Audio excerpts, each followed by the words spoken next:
Okay, good morning, everybody. Do you want to continue the CHAZZARAH or start the next מאמר?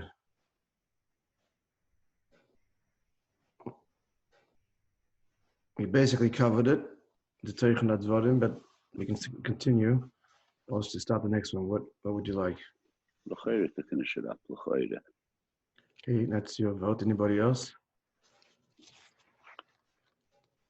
I'm also for finishing. I don't hear you. I'm also for finishing the CHAZZARAH. Okay.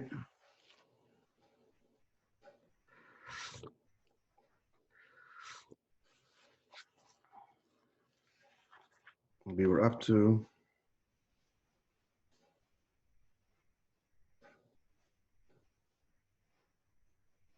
Eis Vav. So continuing therefore, the Behelim by Yitzias Mitzrayim was also the Bekiah of the Nor. And that's hinted to the Maimon Chazal that the time of Kriyas Yamsuf, all of the bodies of water in the world split, but the splitting of the Nor was Behelim. Bechitzerius, and temporarily was the splitting of the Yam, which he explains later is Malchus, which we explained means seeing the Dvar Hashem creating everything. And then at the end of Eis, the big paragraph in Eis Hey was to explain why that is so.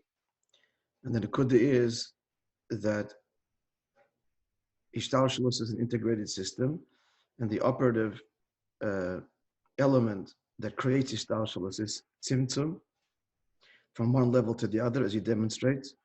And therefore, when there's a radical change, a shinui, in Tzimtzum on one level, because it's all integrated, it causes that change everywhere. As we explained in Avodah, Pischlik Kechudah Shel Machat, and that brings transformation, if not subtle, but transformation everywhere in one's life. So he demonstrated the process of Tzimtzum throughout the entire Ishtalshalus, starting with Ratzon, that even though Ratzon is, relatively speaking, Atzmi, that's only relatively speaking. Now, upon examination, it's not. The Ratzon and Etzem HaNefesh are two separate things. It has to be a Tzimtzum from the lowest levels of the Nefesh to produce the Ratzon. And the Raya is that the upshot of Ratzon is that when the Ratzon is no longer there, you can't even summon it. You can recall and remember feelings and have those feelings, those experiences, and certainly seichel, but you can't re-experience a Ratzon if you don't have it anymore. So that's the upshot of it. It's very close to the Nefesh. On the other hand, it is not the Nefesh. But the Ratzon changes over time, etc. So there's a tzimtzum there, the subtle highest level, and certainly all the way down from seichel to midas. Likewise, the tzimtzum, and between midas and behavior. That's the three general tzimtzum in the parsois of the parsa between keser and chachma. That's the krumbam around the mayach, the parsa between meichin and midas. Meitzer is the Meitzer Agoren, and the parasa between Zal Malchus, that's the Chazah, the torso. So that's all to say how integrated it all is. And then by Kriyas Yamsuf was the Bekiah of the Meitzer Achazah. That was the whole point. The Meitzer Achazah, which is the Midas. Malchus opens up. And as I explained, that means to say that by Kriyas Yamsuf, the experience Hashem has created, the creative forces, no longer concealed by Malchus. But Behelim was also the Bekiah of the Nor.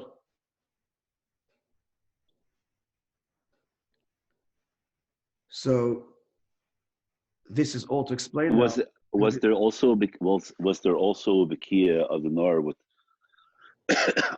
above the Krum, which everything. Is like you mean even that's what he's saying. Yeah. Yeah, all the way to the highest levels. That's and out of it's the etzem haseichel, etzem hachachma. So all this is to answer the stiris in the medrash and Zohar. First is the stir between the Zohar and the medrash and the midrashim themselves. The first stir is whether maskilim yaskilu goes on Erev Geula or Geula. The second stira is where the Oziv Vizim Raskar goes on Kriyas Yamsuf or the Biki of Nalasid Lavai. And of course, the answer is, as we just saying now, we're seeing that the integration, A, and B, the Hachana. So in Oy Zion, he said that all the Giluyim, bringing from Tanya, that Lasid Lavi, the Giluyim are dependent on our Avodah, as we explained that at length. This is revealed at this juncture, and in Chassidus Gufa, the evolutionary process from the Baal Shem Tov till the Rebbe.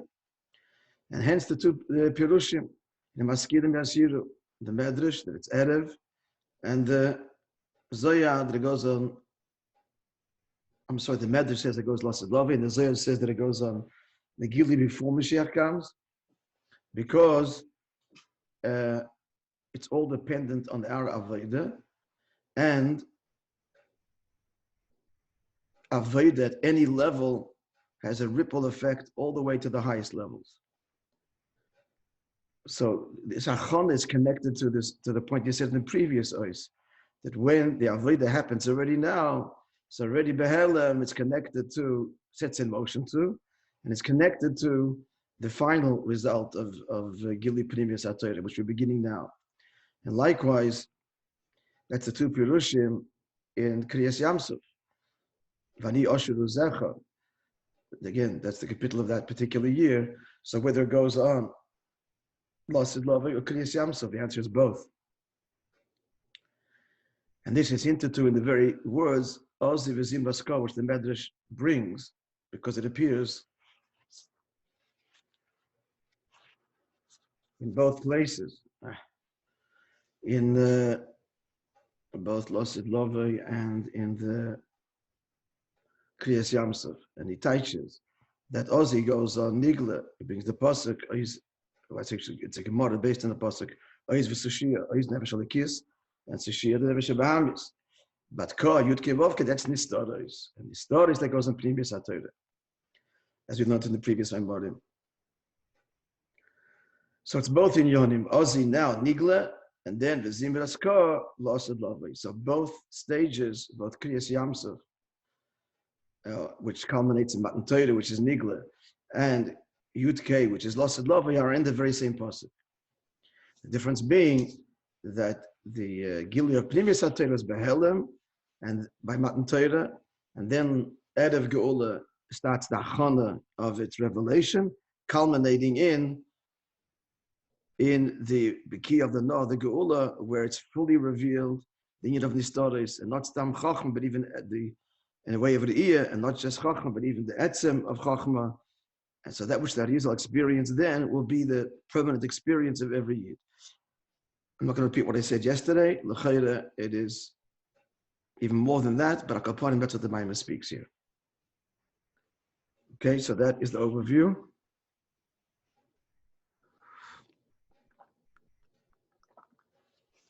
And we'll begin now the next Maimon. We all received it? Yeah. Okay.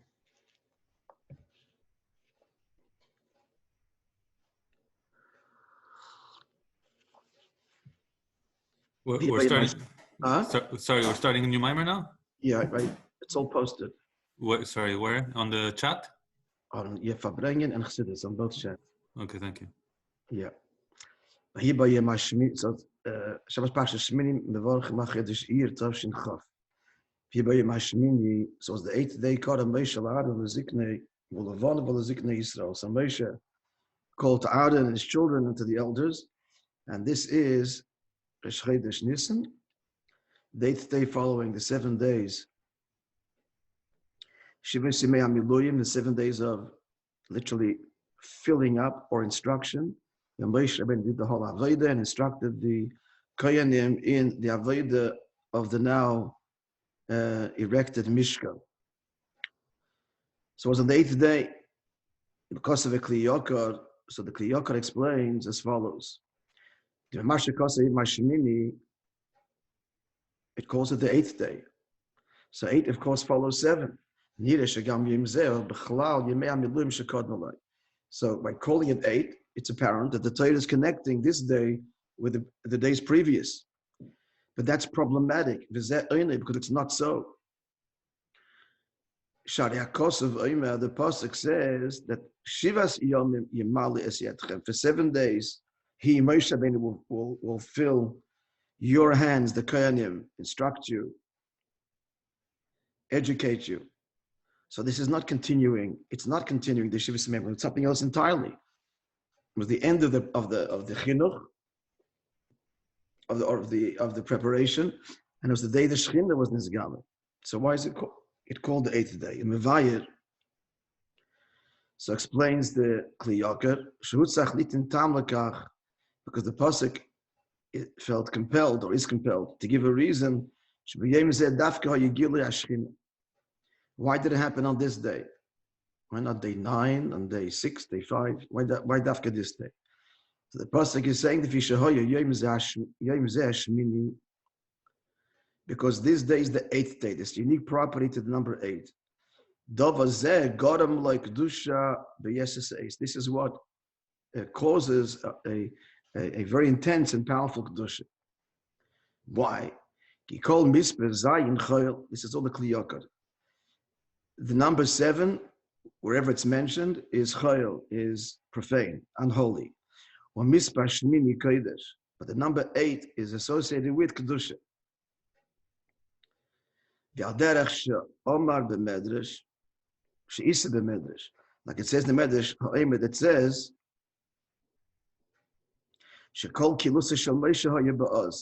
Moshe Rabbeinu's praise of Hashem, kilusa means praise, is always with the word Oz, and Aleph Zayin is 8, 1 and 7. Oz Yoshin Moshe, and then which atoned for or fixed or completed when he said, Ki mi Oz Basi, the Pari, since I went to Pari, it got worse. That's the Ayin Zayin over there as well. And here the praise, the song, that from the negative became the positive. The Medrash enumerates a whole lot of examples of Aleph Zayin throughout Tanakh.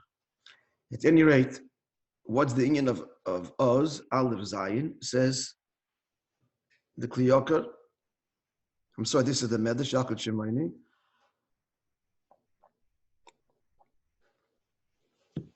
And this is an expression quoted in Chassidus. Ki Oz hainu echad roichev al Zayin. Oz is one riding atop of Zayin, which means it's above it. Mamshich levayer, so the Kli Yakar goes on to explain. Shehir mashmini zeh notel eser atores. Says in Medrash, Rashi brings it too, that on this day took 10 crowns. 10 crowns means 10 beginnings. 10 things started on this day, the Shchedesh Nisan. Shazeh Ordem is the Marshal. So we have the 2 numbers now. We've got 8 and 10. We've got 8, it's the 8th day. And we also have the Medrash that associates this day with 10 crowns, 10 beginnings.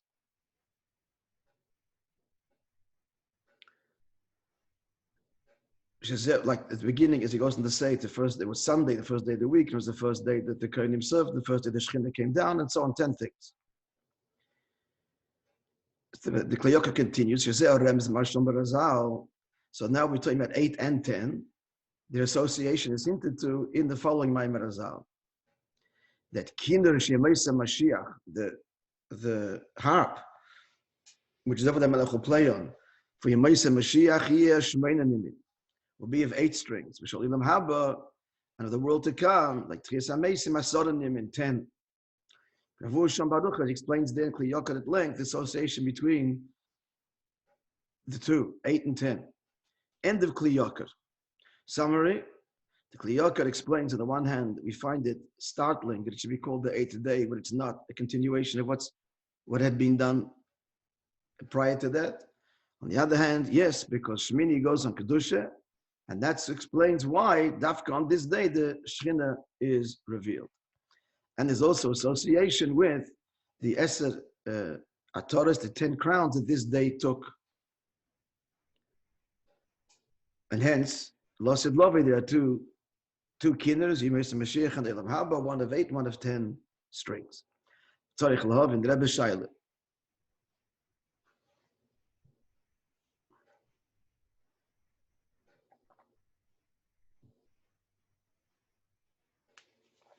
So the Kli Yakar is making the association, the Medrash does, between the 8 and the 10, and the 10 Atoras, the 10 crowns that were taken by this day.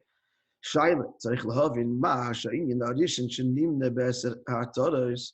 look at the Medrash, I just mentioned, what's the first crown that it took on this day?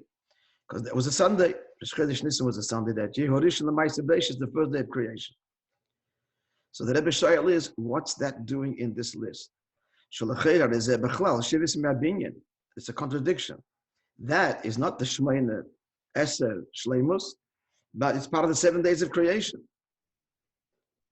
So one of the 10 things associated with the Elam Haba and the number 8, which means beyond creation, one of those 10 things is the first day of creation. Absolute stira. Sheheim lamata mishmeina, the 7 days of creation are lower than the 8, which is the whole point of the Kli Yakar. That Shemeina is Aleph Roichev al Zayin. The Ilu, however, B'chines Asara Torah is the whole point of the 10 crowns. It's also conveyed by the notion of the crowns. It's a strange way of saying a beginning, because it's an allusion to the crown, to the Keser, beyond the Shtalshalos. So all these things that the Medrash goes on to enumerate, the first time Kohanim served, etc., the Shekhinah came down, that's all in Yonim of Kedusha, Hulamayla.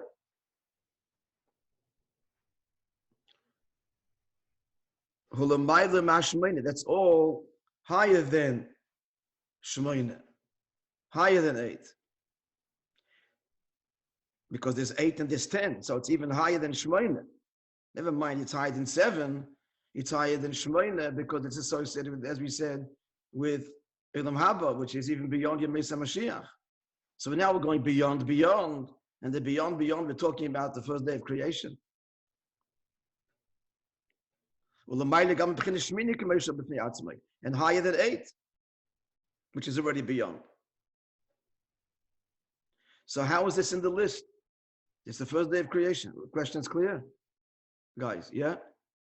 And especially it's problematic. It's the first thing the Medrash mentions. If it's the first thing the Medrash mentions, that it was a Sunday, the beginning of the first day of the week. So by identifying it as the first thing, it's obviously the first and stands out. Torah is the 10 crowns. This is exceedingly lofty if it's the first thing mentioned. So how does this accord? How does this fit? In the whole thing we're talking about here is Eser HaTorah and the higher than Ishtalshalos. How does this fit with the fact that the first thing the Medrash mentions is that's the first day of creation, which is part of creation? Right? That's the bottom line question. So, summary, he's established that Shemina from the Kli Yakar, Shemina goes on L'mayla Mishtalshalos, and that's why the Shekhinah was revealed on that day. Moreover, it's associated with the Shleimus of Eser, of 10, which is why 8 strings, Yemei Mashiach, 10 strings, Elam Haba, not Yemei Mashiach, but even beyond that, Tchias HaMeisim, Elam Haba. So it's all, the Medrash is explaining that it's all what? On this day, this unique day is a gilui of that which is beyond creation. And yet, if you look at the 10 things, the 10 crowns that the Medrash enumerates in explaining the Eser, which is even higher than Shemeina, what's the first thing it mentions? It's the first day of creation. But the whole point is we're saying that this is beyond creation. Shiva Simei Miluim were the 7 days of creation. All 7 Achayil, says the Kli Yakar. Shemeina is Kodesh. So what's the first thing of this Eser HaTorah is that it was the first day of the cycle of creation. So it would seem to be a contradiction. The explanation, Bekitzer now, a kind of a statement till Oyes Beis, and Oyes Beis starts a Bira Inyan.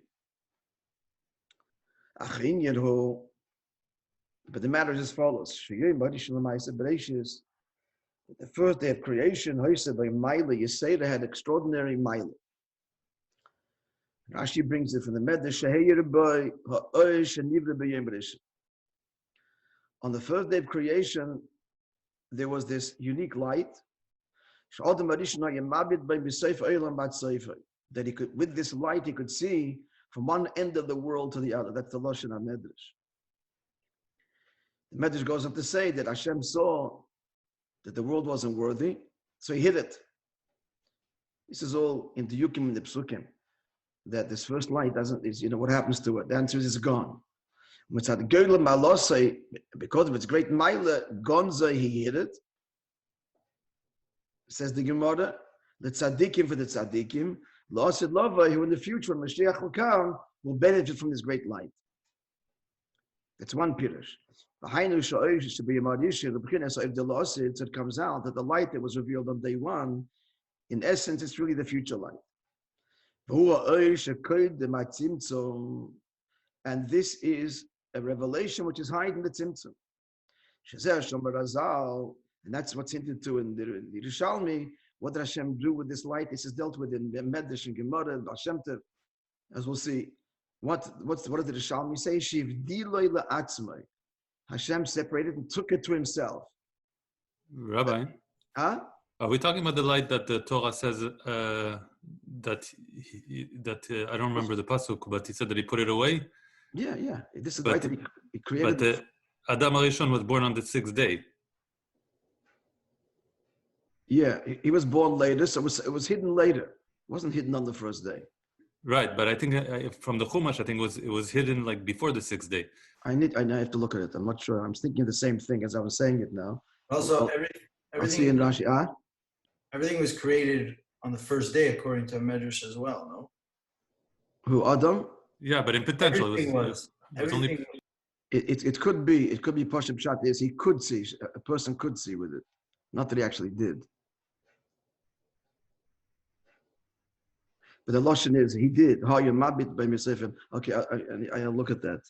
Mr. Shem will clarify it. When exactly was it hidden? Okay, akoponim. So the lashon of the Rishalmi is that he hid it unto himself, which means that lifnei atzimtzum.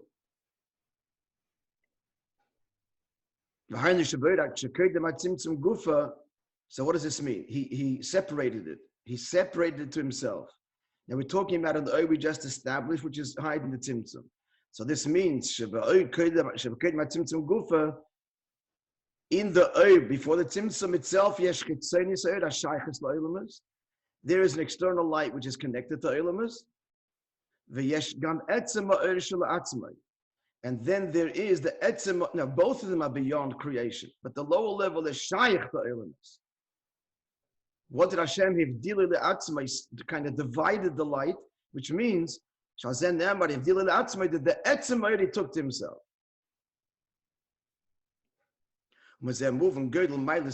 So this further underscores the greatness of this earth. So he's saying now there's two levels in this earth. The earth lifnei atzimtzum, hidden, but it's still but the lower level of shaykhis la'ilamus, but no longer revealed to ilamus. But then there's a level of v'diloi le'atzmai, the atzmai within the earth itself. But what comes out is that this earth, all of it, including the atzmai, was made at the beginning of creation.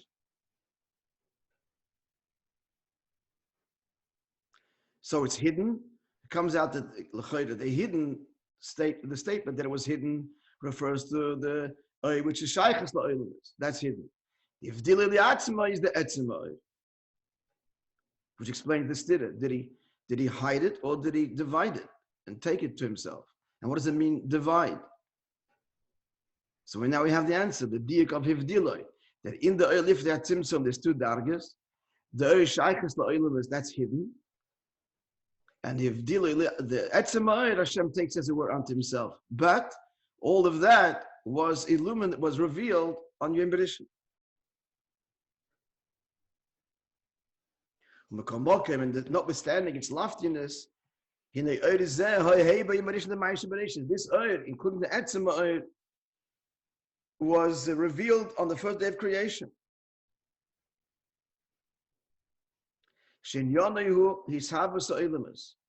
This earth, this infinite light, is that koyach which really creates everything. Of course, we don't feel that, and that's hidden.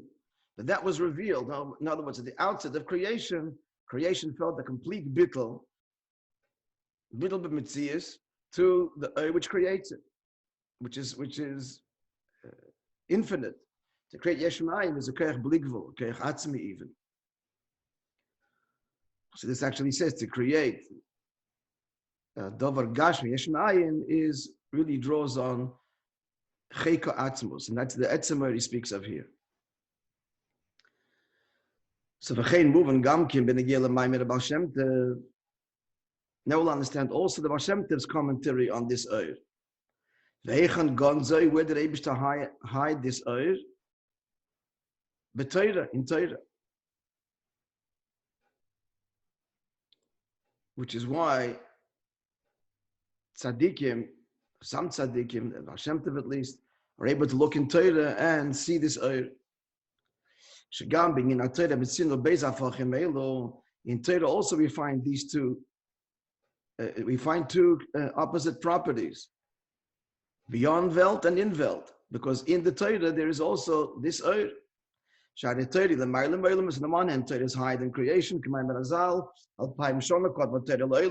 Torah precedes the world by 2,000 years. On the other hand, Torah is all about addressing this world down here. When the Malachim tained and protested the giving of the Torah, they told Eibishter that your glory should be given and remain in heaven. So Hashem told Moishe, answer him. What did he answer? Did you go down to Mitzrayim? You don't. Torah addresses us, not you. So we see these two opposite things. Torah,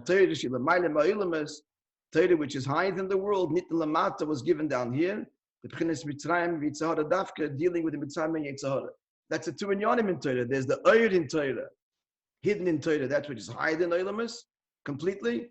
And there's also the external level, which deals with Oilamus. All right, so this is all very nebula and very vague, to be explained in the course of the Maimon.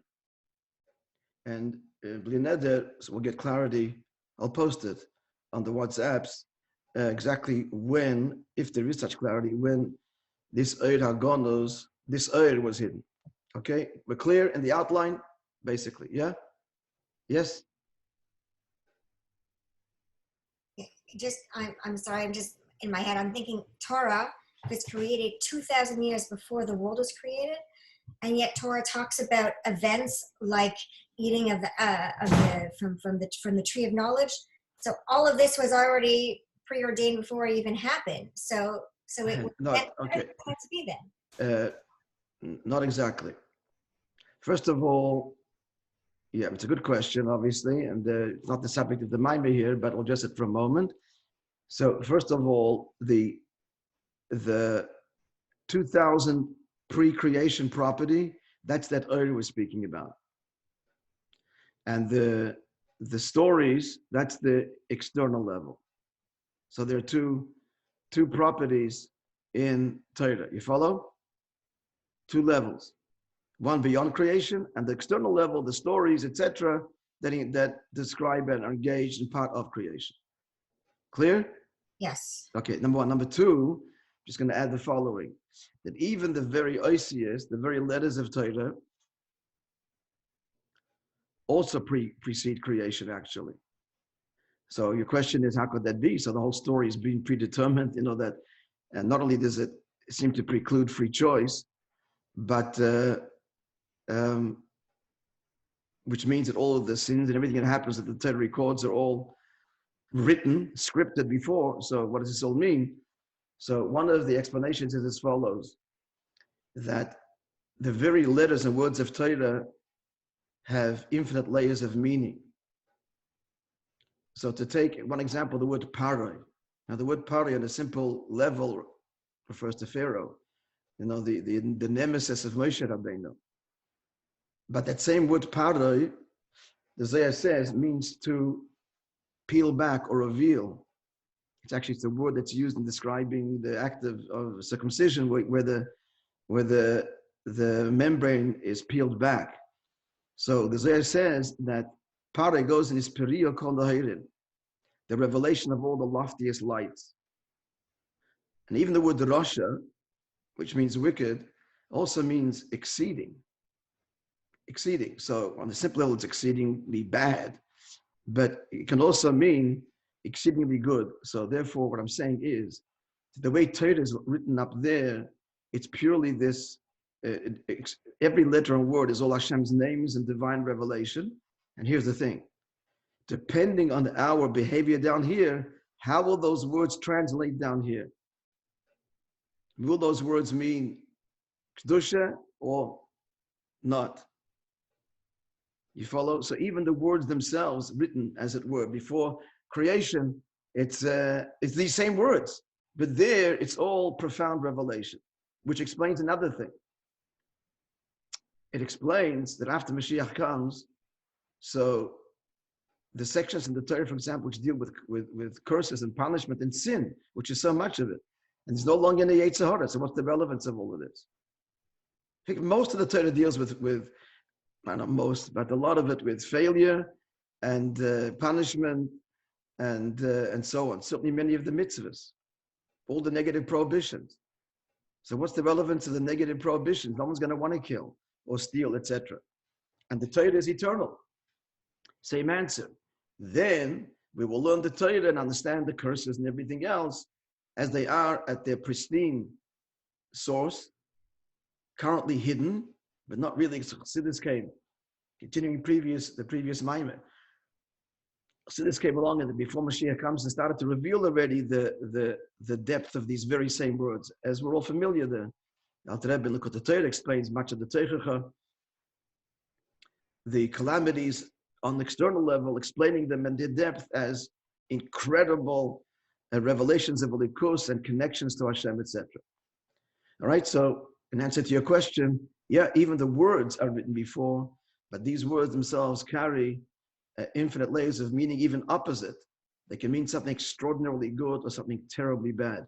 And when it means something terribly bad, even that eventually is transformed to reveal something awesomely good.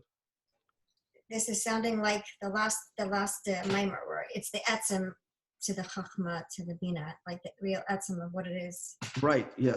Exactly. Okay.